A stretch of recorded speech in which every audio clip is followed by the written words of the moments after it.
chromatic exercises. Oh, wait a second. That was actually a pentatonic. Some changes for this week. The camera, instead of standing vertically, is now standing horizontally because I want to see how widescreen works, and even if it doesn't look good, I'm going to put it in the video anyway. Aside from that, I've been trying to address the whole audio problem with the phone, and I think it's just because I'm not speaking loud enough, which, you know, whatever, I'm just going to talk louder regardless. So, here is the premise of today's video. We are going to be talking about chromatic exercises. Essentially, the most basic chromatic scale exercise that you can do is the one that I'm going to show you right now.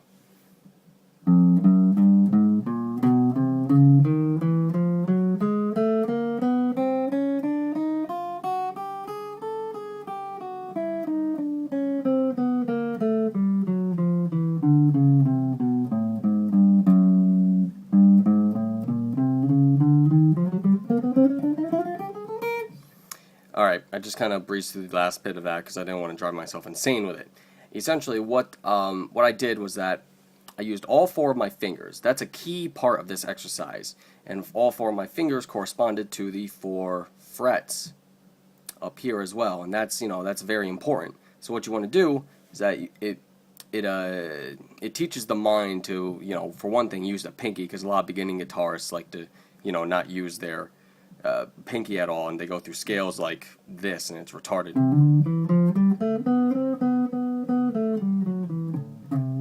I even messed that up, so whatever. But that's the thing. It helps you build dexterity with your entire hand and using the pinky. Pretty much, I'm using alternate picking, which means giving a downstroke, upstroke, down, up, down, up, down, up, down, up, down, up, going throughout the entire exercise. Down, up, down, up, down, up, down, up, down, up. And as I already said, I'm using one finger for each fret. Now, you also, you do the ascending half like this.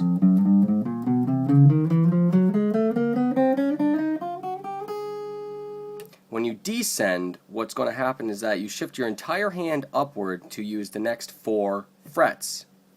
The next 4 frets. So you're using 4 frets here. You shift up 1 when you complete the first half of the exercise to do the descending part on the next 4 frets. So to repeat it once more.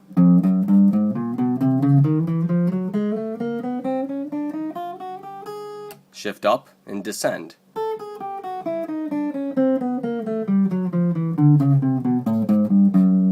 And you repeat, shift up, ascending.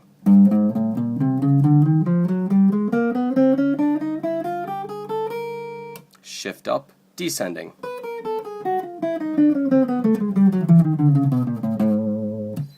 And that is pretty much the chromatic scale exercise that I use to warm up. Now, as interesting as that was, that's one chromatic exercise that people use by and large all the effing time. I have a bit of a chromatic exercise that I looked for on YouTube. I couldn't find it anywhere. I'm going to try to do it now and explain it the best way that I can, using the same principles that the exercise that I just showed you uses. So, here we go. Now, for this next chromatic scale exercise, I'm just going to play it once for you right now.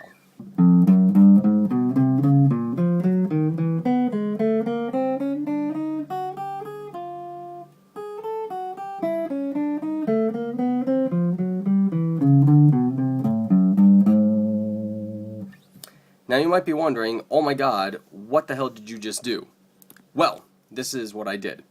Using the same principle from before, we're using the 4 fingers for each, using 1 finger for each fret. That principle still applies, because what I'm doing now is that I'm going through the pattern, but instead of starting on the index finger for every string, I alternate the fingers. So on the 6th string, I start with my index finger.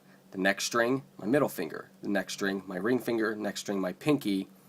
And then it repeats afterwards. So I'm going to go through it one more time, and I'll try to speak while I'm playing. So on the first string, it's just like it was before. Now, when you move up to the next string, what's going to happen is that instead of starting on your index finger, you're going to start on your middle finger, like so. Now, the next string, we're going to be starting with our ring finger, and it's going to sound like this.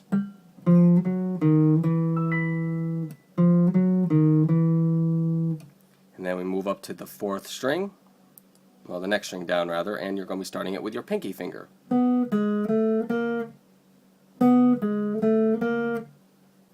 Now, when you move to the next string down, since you don't have any more fingers after the pinky finger, you start with your index finger again. And the pattern repeats.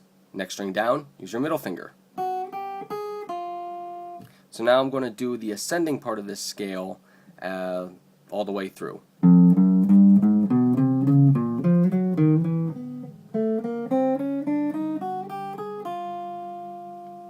Now, if you remember from the prior exercise, when you did the ascending, finished it, you would shift up to the next group of 4 frets, and the same principle applies.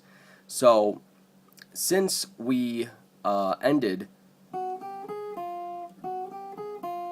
since the last string we used the middle finger to start with, when you go up to the next 4 frets, you now start it on your index finger. And it will sound like this. Next string down, descending, start with the pinky. Next string down, start with the index. Next string down, middle finger. Next string down, ring finger. Next string down, pinky finger. So now the exercise all the way through.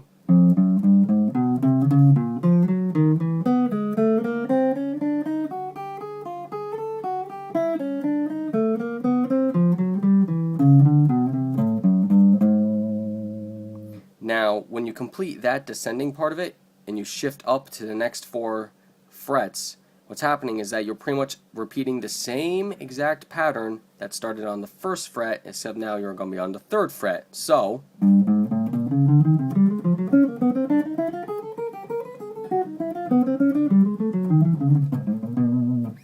and like that. So, I hope that exercise was enlightening to some people. I believe I ripped off the second part of that exercise where you alternate what fingers you start with. I think I ripped that from a Guitar World magazine, and they were interviewing Yngwie Malmsteen, and that was the exercise that he gave those people. So, don't sue me. And, well, I think that's it.